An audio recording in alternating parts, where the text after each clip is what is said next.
warahmatullahi taala wabarakatuh. Bismillahirrahmanirrahim. Alhamdulillahi rabbil alamin. Alladzi ja'ala as-salata tariqatal muttaqin wa ja'ala fiha qurrata 'ainin sayyidil mursalin wa ruknan min arkanid din.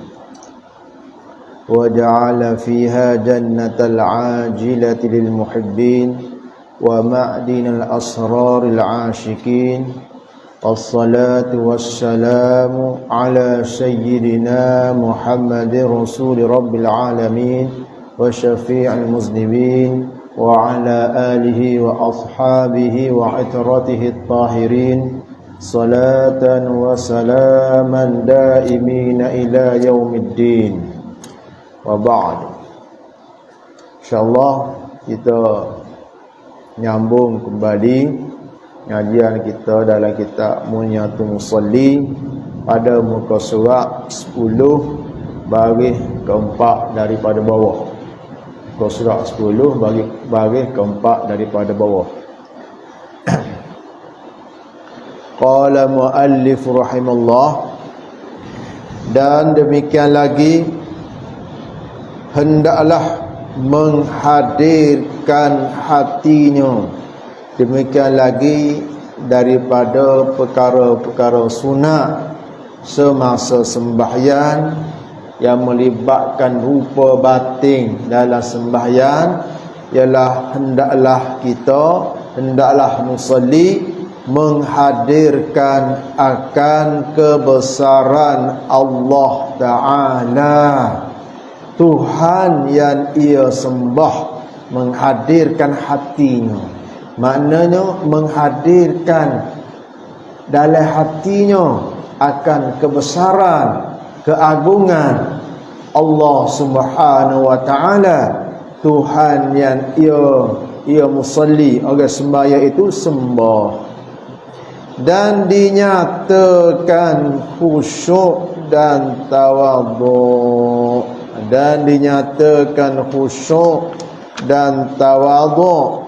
Tawadhu maknanya khusyuk, dah kita dah bincang dah sebelum ni. Tawadhu maknanya sifat rendah diri. Dalam sembahyang itu kena ada rasa rendah diri, rasa tazallul, rendah diri, ada rasa tawadhu, hadirkan sifat rendah diri. Yang mana sifat rendah diri ini dia terhasil dengan sifat rendah diri dah, dengan sifat tawaduk ni lah.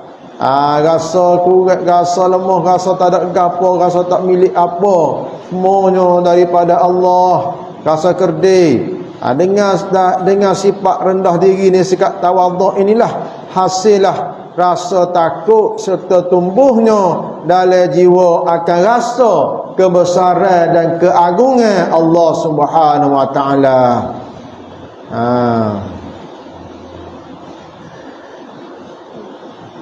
Dinyatakan khusyuk dan tawaduk bagi Allah Ta'ala tak kala rukuknya dan sujudnya.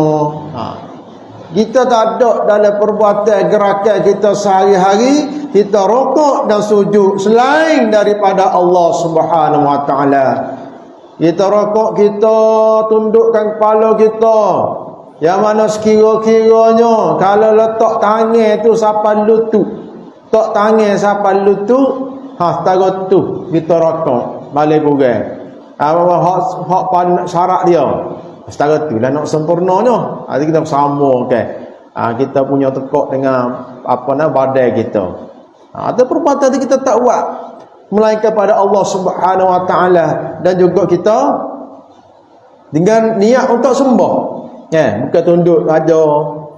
Tunduk untuk sembah, dan kita sujud, kita letak dahi kita atas hak sama tempat kita pijak, dan punggung kita tinggi daripada kepala kita.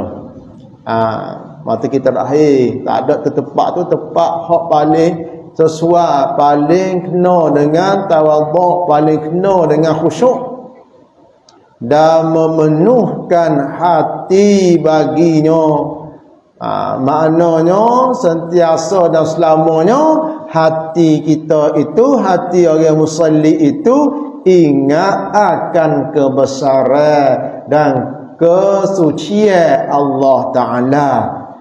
Memenuhkan hati baginya dengan ta'zim, dengan besarkan mengagungkan Allah Subhanahu wa Ta'ala bagi Allah dan menyucikan Allah Ta'ala. Tanzih itu menyucikan Allah Ta'ala. Maksud lagu mana? Maknanya kita iktiqatkan akan maha suci Allah Ta'ala daripada segala sifat-sifat kekurangan.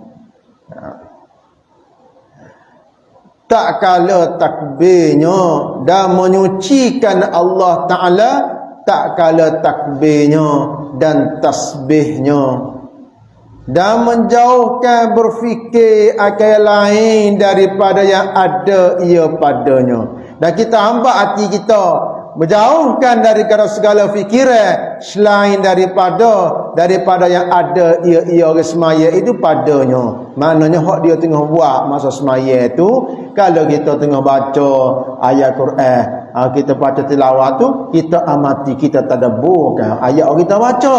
Masa kita takbir, kita ingat akan keagungan kebesaran Allah Ta'ala, kita faham ngafah Allahu Akbar. Masa kita tasbih, kita fokus kepada kita tasbih tu. Masa kita sujud, kita fokus kepada hak kita sujud, hak kita baca sujud. Masa kita duduk antara sujud, kita khusyuk hati-hati pada kita fikir hak kita tengah buat tu. Tu kita kata khusyuk tu. Hati-hati.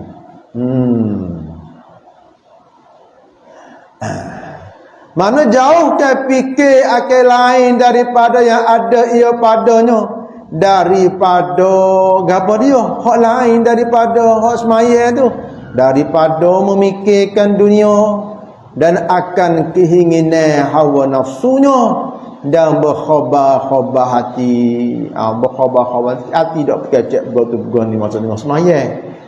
Muridah tak berkecek, hati tak berkecek bergotu-bergon ni gitu-gitu ni.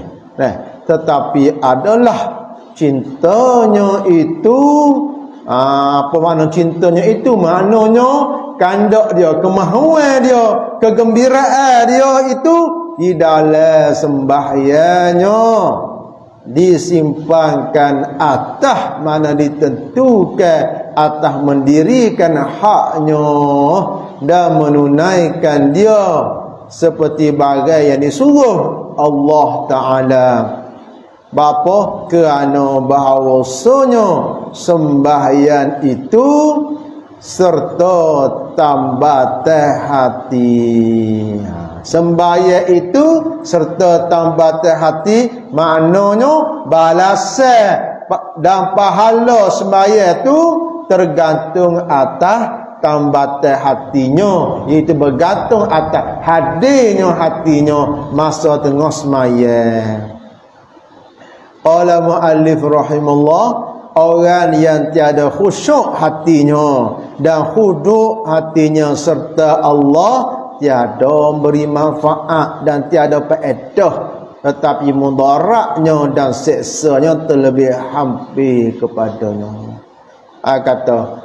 Kata musannif, orang yang tiada khusyuk dan khuduk, tiada khusyuk, hati dia tidak fokus pada sembahyang, tidak hadir hati tengah sembahyang, dan khuduk, tidak tunduk, hati yang tengah sembahyang serta Allah akan Allah, mana hati dia tidak sekali dengan, tidak ingat, tidak khusyuk pada Allah, tiada memberi manfaat.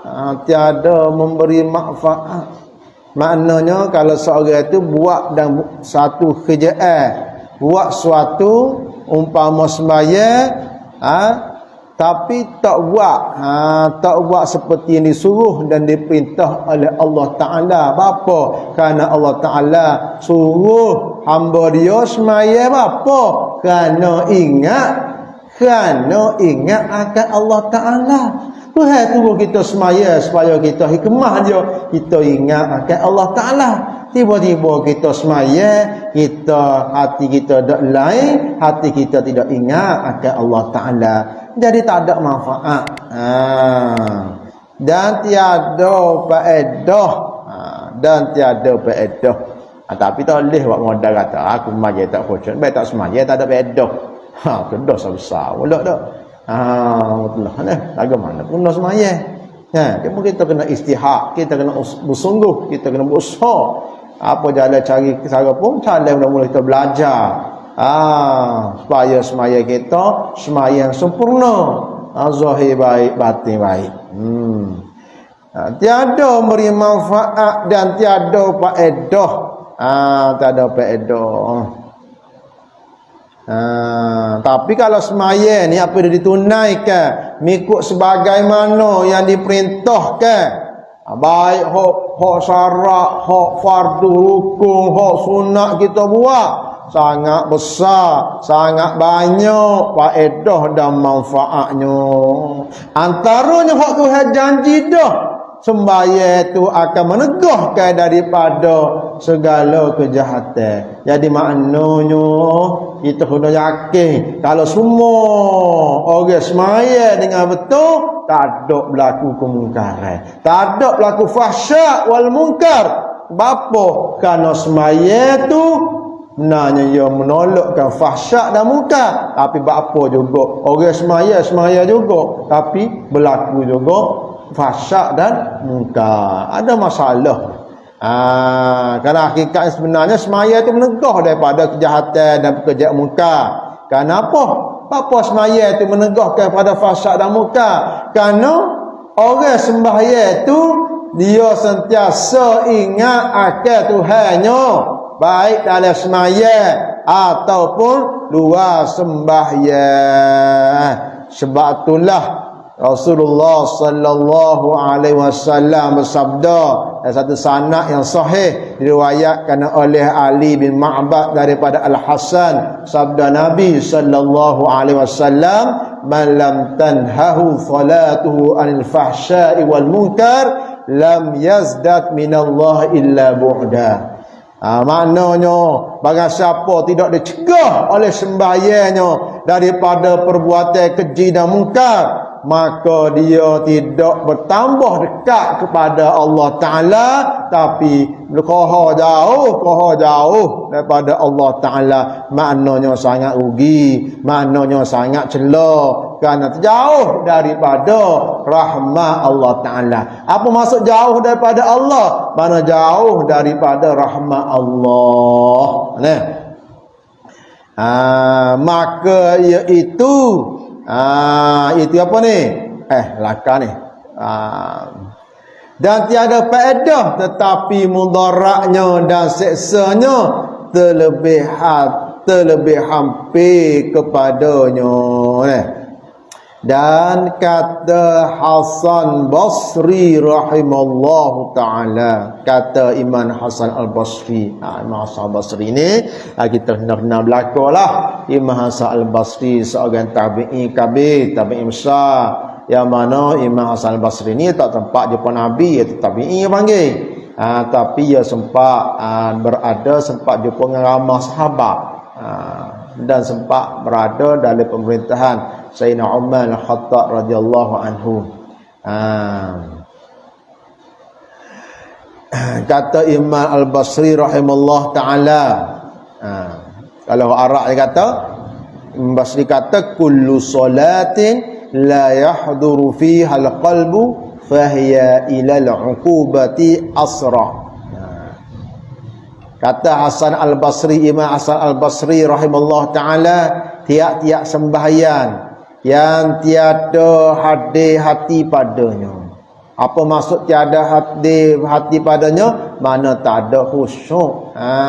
Maknanya tak ada khusyuk, maka iaitu kepada seksa itu terlebih hampir. Maksudnya murka, marah Allah Ta'ala, jauh daripada rahmat Allah Ta'ala. Dan lagi disebut pada hadis,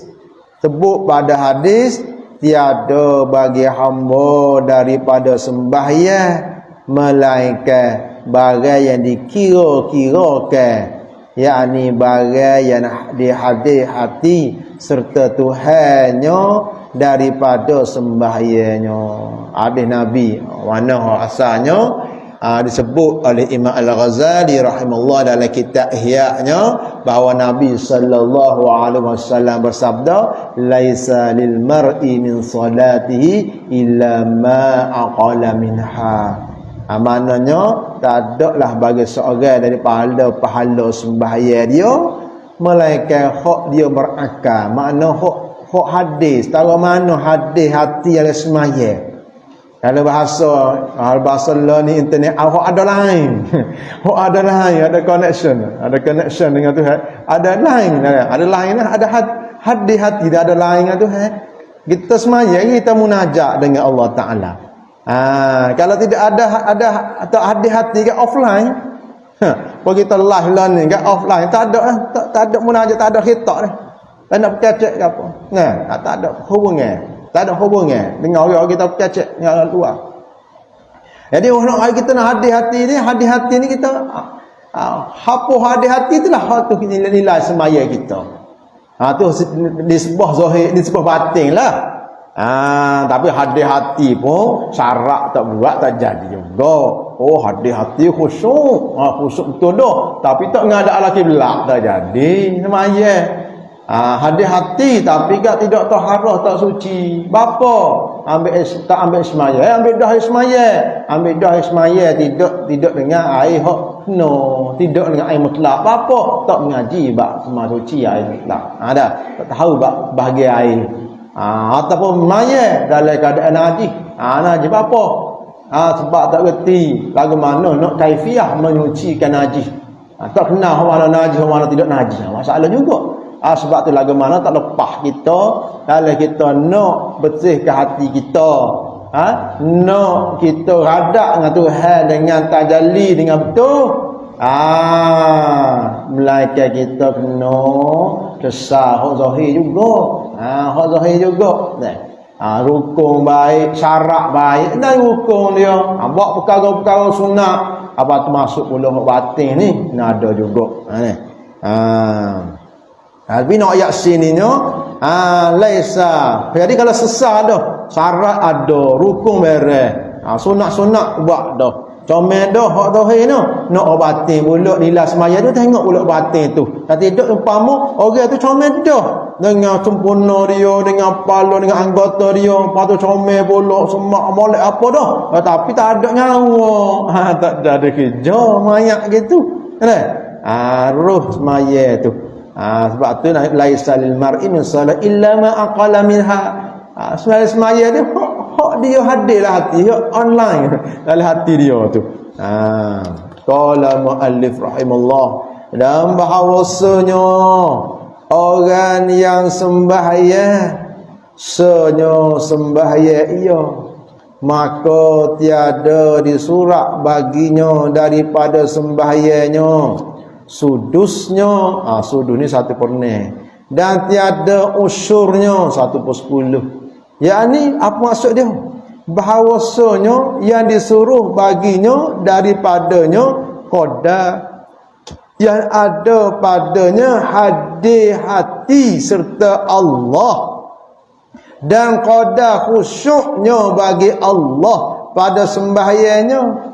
Tidak kata kita semaya itu boleh apa ni qada tertentu berapa nilai atau 20 atau berapa tu. Tak. Hak qada setara mana kita hadir hati mata tengah semaya, hak itulah hak boleh, hak tu nama tu boleh semaya kita. Tapi kita ambil kira tak adalah hak zahir tu kena ada lah. Hak zahir syarat tu tak jadi orang tak ada kepala, tidak orang out dulu lagi nak ada roh lagu mana. Orang tak ada kepala nak ada roh lagu mana. Orang tak ada badan, tak ada roh dah. Nak ada roh lagu mana? Tu ibarat hak zahir tu rukun dengan syarat ataupun roh dengan badan. Kalau sunat-sunat anggota nak sempurna. Hak lala ni kita bincang, kita wajak musannif ayat ni berkenaan dengan rupa hak batin pula. Kalau sempurna pun, sempurna hak zahir pun tak ada batin, apa kita ada roh juga. Jadi tak ada tentu berapa-berapa semaya tu berapa markah. Hak markahnya hak hadir hati, hak khusyuk hati. Masa kita tengok semaya tu. Dah. Dan yang demikian itu terkadang sedikit hadirnya dan terkadang banyaknya. Terkadang sedikit hadirnya makna tulis sedikit. Hak hadir semaya nak apa comel dah zahirnya, tapi hak hadir hati mata tengah semaya tu sikit ya. Tu tulis hak tu ya. Tulis hak tu. Dan terkadang banyak dengan qadar lalai. Itu berkadar dengan mengikut pada qadar lalainya dan jaganya. Online ke offline, mudah faham. Ada hati kita. Yang ni hadir hati dan khusyuk. Qadar lalai dan jaga, maknanya qadar hadir hati. Jaga ni maknanya hadir hati dan khusyuk. Lalai ni tak hadir hati lawan dia. Lalai tak khabar. Dia bagi sedak je kita khusyuk. Dia bagi sedak kita khusyuk. Ragu mana? Kalau kita tengok bola.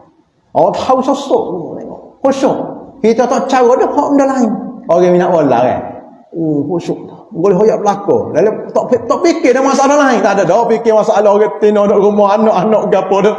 Bini suruh pergi beli susu contohnya. Beli susu anak. Kita tengok dah naik bola contohnya. Tak mikir habis dah masalah rumah tak ada mikir gapo dah. Masalah kerja gapo tak ada. Gapo dia? Tengok hak bola sebutir tu. Hadir hati tu. Podok dah duk main sekali tu.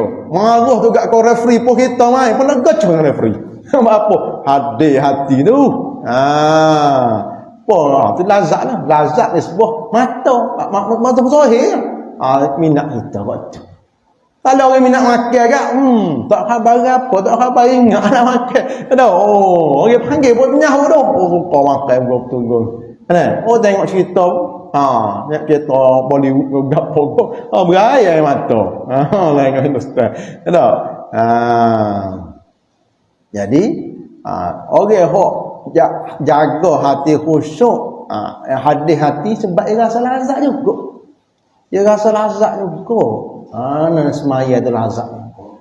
Apa kita boleh kecek dengan orang kita sangat hebat, orang kita sangat suka lagu mana. Orang kita tak cara dah lain kita depan dengan dia dengan Allah Taala. Begitu juga orang semaya betul yang begitu. Allah, mudah-mudahan Allah Taala masukkan kita daripada golongan itu insya-Allah. Amin.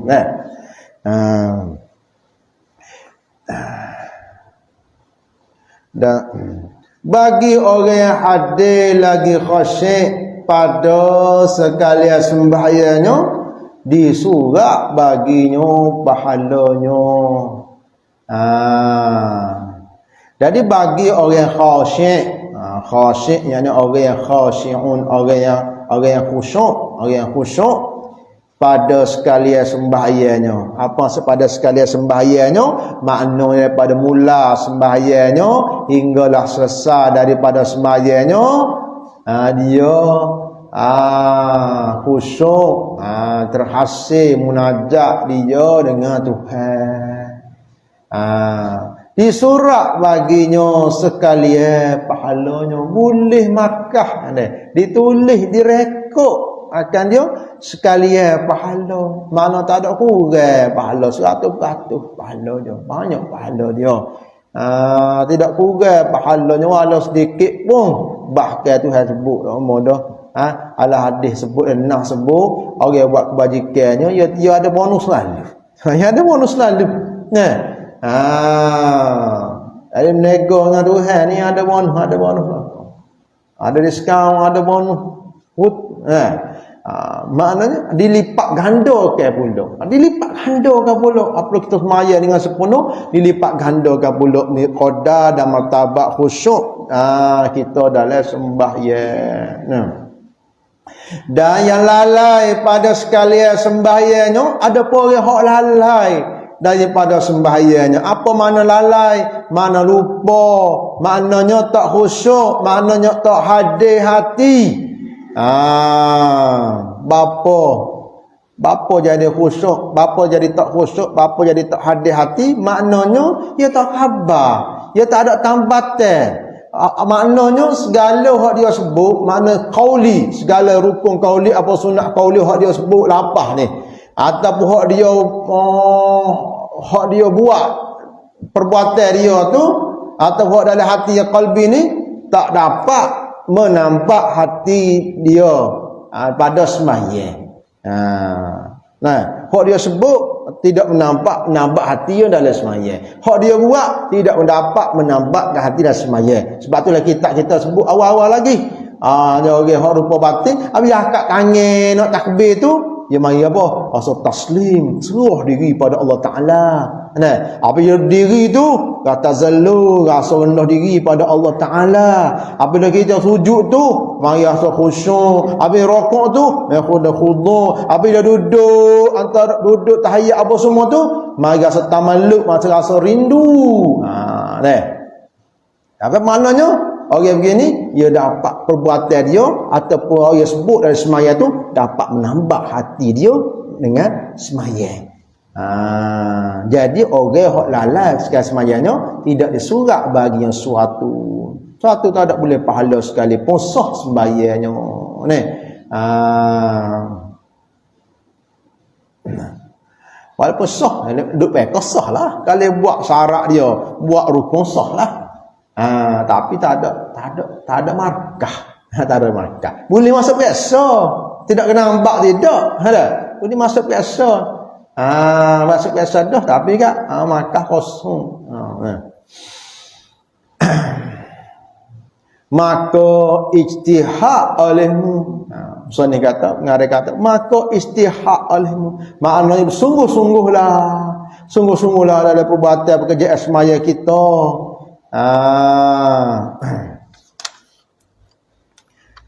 Walaupun mungkin pada peringkat mula rasa susah, rasa payah nak sungguh ni, dia tak mari lalu. Soalnya nak semaya tu boleh semaya para wali lalu kita. Tak, kan? Boleh semaya dengan semaya orang khusyuk, orang khusyuk, orang hebat-hebat, orang panggil salafus salih, tak boleh nak lalu. Maknanya kita boleh berusaha yang akan jadi cara beransur-ansur sedikit demi sedikit. Bila kita buat dengan istiqamah, kan? Kata Nabi kata, buatlah amal hak mampu membuat, maka Allah Subhanahu Wa Taala tidak bosan. Tak ada Tuhan bosan, sehinggalah kita sendiri rasa bosan. Sungguhnya amalan hak paling dicintai oleh Allah Azza wa Jalla adwamuhu wa in qalla, hak berterusan walaupun sedikit. Maka istihak bersungguh olehmu hai orang berkehendak akan lazat munajat akan Tuhannya. Jadi kita bersungguh kalau kita nak rasa lazat munajat kita pahal ada lazat lah tuan. Kita pahal kok makan lah lazat sedap. Ada ke tak usah makan benda lain. Hak lazat makan tu nisbah lidah. Hak lazat lihat, tengok benda-benda cantik, benda-benda gapo lidah. Kok tengok ni. Ada. Atau lazat mata. Lazat telinga biasa dia. Ada. Lazat sentuh biasa dia. Lazat perut biasa dia. Tapi hak lazat hak paling bahagia yang hakiki lazat hatinya. Jadi lazat hati rasa lazat hati munajat. Jadi antara faedah sembahyang ialah dapat akan munajat dengan Tuhannya. Munajat adalah kita berbisik-bisik. Berbisik-bisik kita berhubung dengan Tuhan. Maknanya kita dapat seru, kita dapat berbisik-bisik akan Allah Subhanahu Wa Taala dalam sembahyangnya. Dan kadang-kadang dapat razak manis dan seronok, maka hasillah padanya ketenangan dan nur dan cahaya.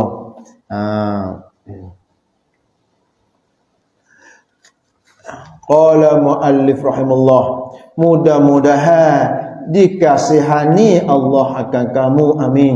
Musannif kata mudah-mudahan dikasihani, dirahmati Allah Ta'ala akan kamu, maka hendaklah kita ijtihad sebolehnya, kita usaha sebolehnya pada khusyuk dan hati-hati. Antara usaha kita paling besar ialah kita ngaji kitab musalli ni. InsyaAllah moga-moga Allah Ta'ala bagi futuh kita. Kita mengaji, kita musalli ngaji semaya ni, Allah Ta'ala buka supaya kita dapat melaksanakan sembahyang. Yang mana perkara pertama sekali hak Tuhan tengok akhirat nanti, tidak amalan lain hak mula-mula sekali sembahyang. Kalau sembahyang tu faedah dah orang dah. Betul dah. Ni. Kalau SPM enggak, bahasa Melayu. Kalau bahasa Melayu tak kira tinggi hak lain pun. Maka hendaklah kita ittihad sebolehnya pada khusyuk dan hati-hati dan ikhlaskan dia bagi Allah. Nah.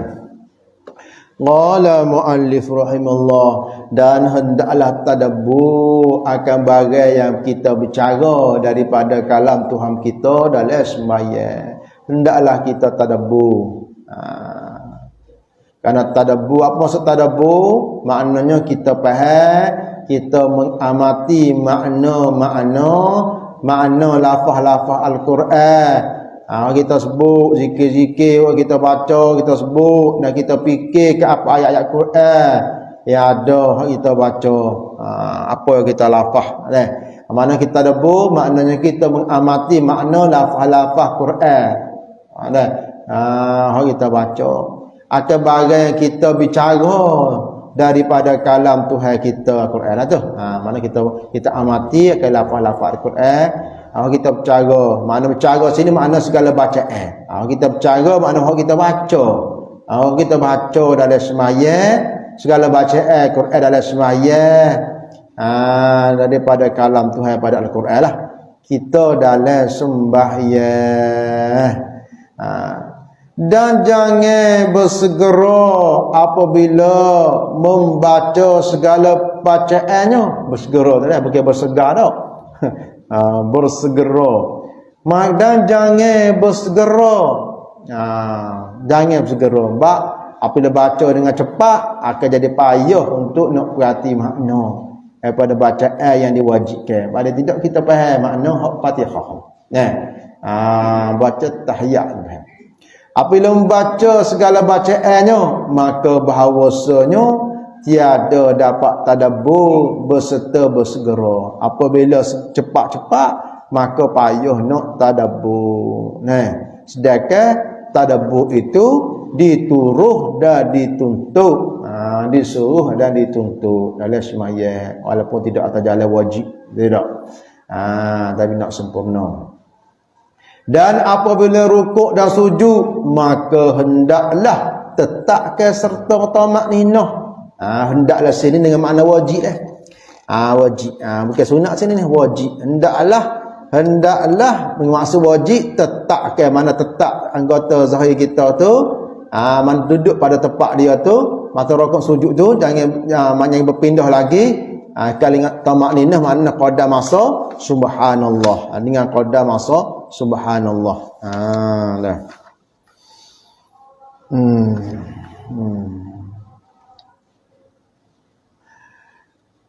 Kerana dan jangan engkau pagukkan seperti paguk ayat. Masa kita sembahyang, jangan kita pagukkan. Kita rokok, kita sujud ni, jangan pagukkan. Makna paguk ayat. Cepat agak ayat ni. Kita makan pelembu dah. Lembu lain ayat pah. Mana cepat segera. Jangan buat apa-apa ayat dah. Paguk ayat. Rasulullah sallallahu alaihi wasallam lagi pada jangan minggu 3 menatal nak sembahyang. Nahani kata dalam hadis riwayat Ahmad daripada Abu Hurairah radhiyallahu anhu, nahani Rasulullah sallallahu alaihi wasallam an salasi. Allah telah mencegah aku oleh Rasulullah sallallahu alaihi wasallam daripada melakukan 3 perkara. Apa dia? An-naqrati kan-naqrati diqi. Iaitu mematuk seperti patukan ayam. Wa iqa'i ka iqa'i qalbi. Dan duduk cakung seperti duduk cakung anjing. Makna duduk atas punggung. Dan kedua lengannya dihamparkan ke tanah.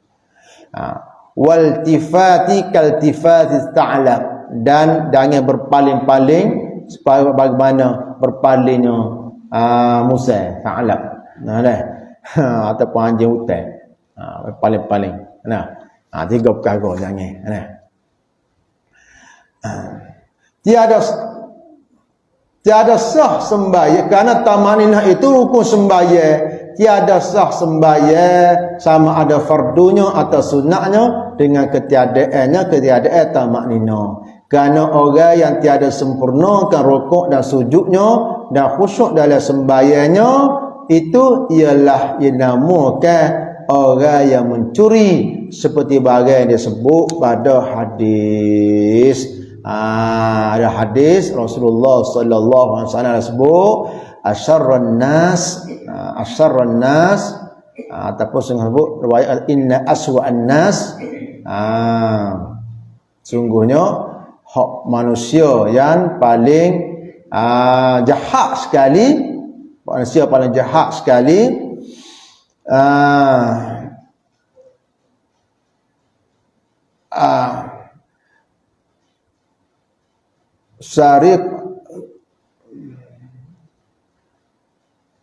sariqatan allazi yasriqu min salatihi faqalu ya Rasulullah. Orang paling jahat manusia ada sudut mencuri dalam bidang pencurian ni ialah orang mencuri dalam sembahyangnya. Maka sahabat belak, curi lagu mana dalam sembahyang? Curi tengah sembahyang ke? Faqalu, maka tanya, ya Rasulullah, wahai Rasulullah. Sahabat tanya, wahai Rasulullah, wa kaifa yusriku fi min salati? Lagu mana nak curi dalam tengah sembahyang? Qala, jawab Rasulullah, la yutimmu ruku'aha wala sujudaha. Iaitu orang yang tidak menyempurnakan rukuknya dan tidak sempurnakan sujudnya. Ni orang curi dalam sembahyang. Bahkan setengah ulama bagaimana sebut oleh Hasyah Musalli oleh Ustaz Muhammad Taib Wahid, hal keadaan orang mencuri dalam sembahyang itu lebih jahat lagi daripada orang hok curi hok ni. Apa? Orang curi dalam sembahyang tu lebih teruk lagi, bukan curi masa curi barang tidak, curi paling apa tu curi masa tengah sembahyang tu, mana-mana orang tak sempurna rukuk khusyuk, rukuk dengan sujud dia tu, lebih teruk lagi daripada orang hok curi ni. Apa? Sebab orang hok mencuri apabila dia dapat harta orang lain, maka dia boleh nak manfaat tu hak dunia tu, boleh lah. Nah, dia curi mata duit orang, boleh manfaat dunia tu, boleh juga. Dan kalau dia minta halal, akan orang punya dia bertobat minta halal, patut ataupun jatuh ke hukuman curi, potong tangan apa semua, maka lepaslah ia daripada azab akhirat, sesat dunia. Kalau dia sesalah, boleh juga sesat. Tapi bersalah orang mencuri dalam sembahyang, dia curi akan hak dirinya sendiri. Hak curi lembaran, curi hak orang, tak ada orang curi bagi orang sendiri. Ada pencuri sembahyang ni curi hak dirinya sendiri. Apa dia? Iaitu pahala sembahyangnya, dan dia ganti dengan azab dan seksa di hari akhirat. Nauzubillah. Maka jadilah orang yang orang rugi dan menzalimi dirinya sendiri. Wallahu ta'ala alam. Subhanallah. Rabbi zidna. Bismillahirrahmanirrahim. Wassalatu wassalam. Rabbi zidna ilma wa sallallahu rizqana wa barakna fima razaqtana wa ja'alna mahbuban fi qulubi ibadi wa azna fi wa ja'alna wajhan fi dunya wal akhirah. Ya kasirun ya hasna.